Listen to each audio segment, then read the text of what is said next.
What's up, you guys? Welcome back to the channel.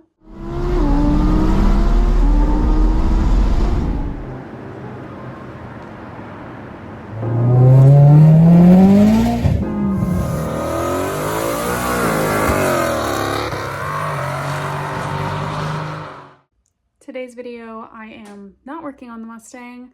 I am actually working on my daily, which is a 2019 Ford Fusion Hybrid. I had to change out the wheel hub / wheel bearing assembly in the rear along with the rotors and pads. I had a really weird howl in the rear end, so I decided it was time to change the wheel bearings. And on top of that, when I went to look in the rear, I found out my rotors were very grooved. So I'm going to change out my rotors and pads as well because it was kind of a cheap fix. So let's go. I started off by finding the correct jacking point on my car, which is easily found on Google if you'd like to find that as a reference. I did put a jack stand under the car just for safety measures, and you see me here taking all the lugs off and the wheel and all the fun stuff. I then went and grabbed a flashlight so that I could see better. Turns out there's not very many places under this that you can stick a flashlight because it was magnetic, so I struggled with that for a little bit. I then used a 16mm socket on a 1/2-inch wrench to get these two bolts off the back side, holding the caliper on. I'll show you here in a second where those are.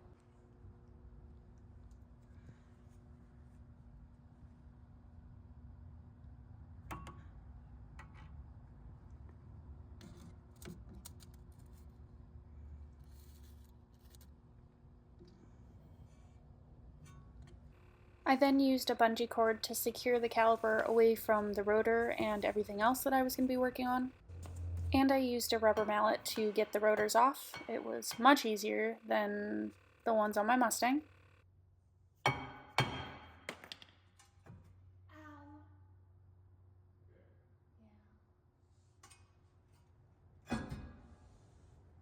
Then using an 8mm socket, I removed all the bolts for the dust shield so that I could get the dust shield out of my way.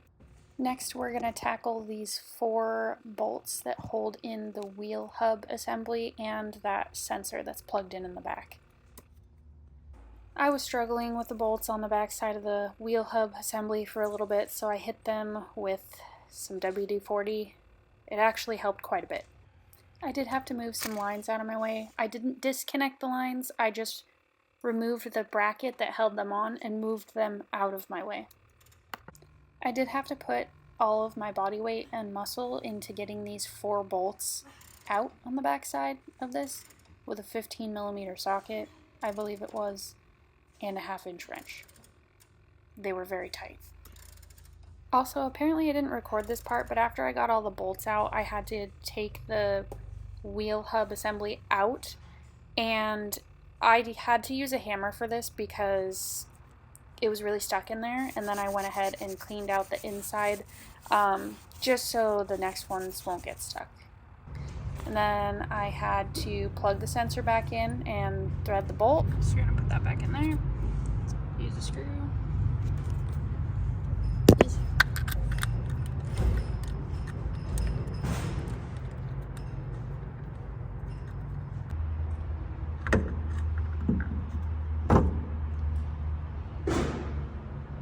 Don't forget to lock tight your bolts before you put them back in, and then make sure they're threaded all the way and torque them to the correct spec. To replace your pads, you're going to take the caliper itself apart. It's held on by 2 Allen bolts on the back side. Take the outer portion, bolt it back up around the rotor, and then you'll insert your pads, and then you'll compress the piston in the caliper. So we've got our rotor on and our pads placed in the outer portion of the caliper. Now we just have to compress the piston in the brake caliper. So what I did for this, it was a lot easier than when I did my Mustang. I took a C-clamp and put it around like so, The part that actually twists in, I put on the piston itself because it pushes down and twists at the same time, so it's a lot easier for it to compress that piston.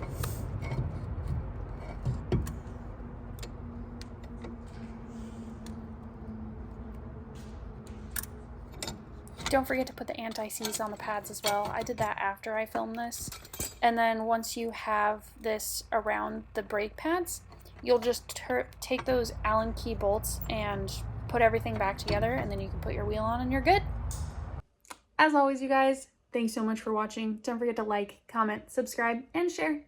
Bye!